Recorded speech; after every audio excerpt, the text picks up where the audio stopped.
महाभारत से जुड़ी कई कथाएं प्रचलित हैं। इन कथाओं में जीवन को सुखी बनाने के सूत्र बताए गए हैं। महाभारत का संदेश है कि हमें अधर्मी लोगों से कैसे दूर रहना चाहिए। प्रचलित कथा के अनुसार कौरव और पांडवों का युद्ध अंतिम चरण में था। कौरव सेना के लगभग सभी महारथी पांडवों के हाथों से पराजित हो चुके थे। भीष्म पितामह बाणों की शैया पर लेटे थे। उस समय एक दिन युद्ध विराम के बाद सभी पांडव और द्रौपदी भीष्म पितामह से मिलने पहुंचे। अर्जुन के बाणों से छलनी होकर भीष्म पितामह तीरों की शैया पर लेटे हुए थे।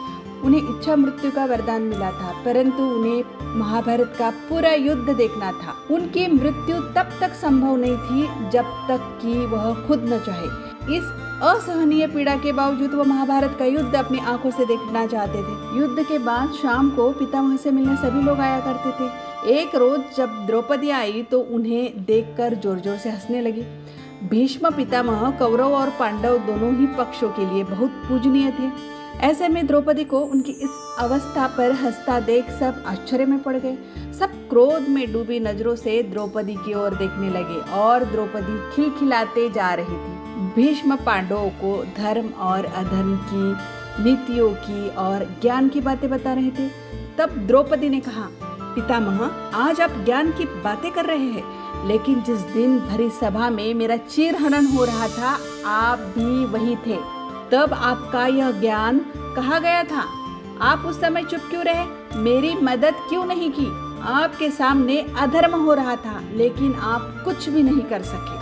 भीष्म पितामह ने कहा कि पुत्री, मैं जानता था एक दिन मुझे इन सवालों के जवाब जरूर देने पड़ेंगे। जिस दिन ये अधर्म हो रहा था उसी दिन मेरे मन में यही प्रश्न चल रहे थे। उस समय मैं दुर्योधन का दिया अन्न खा रहा था, वह अन्न जो पाप कर्मों से कमाया हुआ था। ऐसा अन्न खाने की वजह से मेरा मस्तिष्क दुर्योधन के अधीन हो गया था। मैं ये सब रोकना चाहता था, लेकिन दुर्योधन के अन्न और पिता के वचन ने मुझे रोक दिया था और ये अनर्थ हो गया। मैंने मेरे पिता को यह वचन दिया था कि जब तक मैं जीवित हूँ तब तक हस्तिनापुर के राजा के साथ रहूंगा। मुझे मेरे पिता के वचन का भी पालन करना था। मुझे माफ कर दो। भीष्म ने आगे कहा कि देखो, अर्जुन के बाणों से मेरे शरीर का वो सारा रक्त बह गया। ये रक्त भी दुर्योधन के दिए अन्न से ही बना था। अब मेरे शरीर में रक्त ही नहीं है। मैं दुर्योधन के अन्न के प्रभाव से मुक्त हो गया हूँ, इसलिए आज ज्ञान की ये बातें कर रहा हूँ। भीष्म की ये बातें सुनकर द्रौपदी संतुष्ट हो गई। उन्होंने भीष्म पितामह से माफी मांगी और भीष्म पितामह को प्रणाम किया।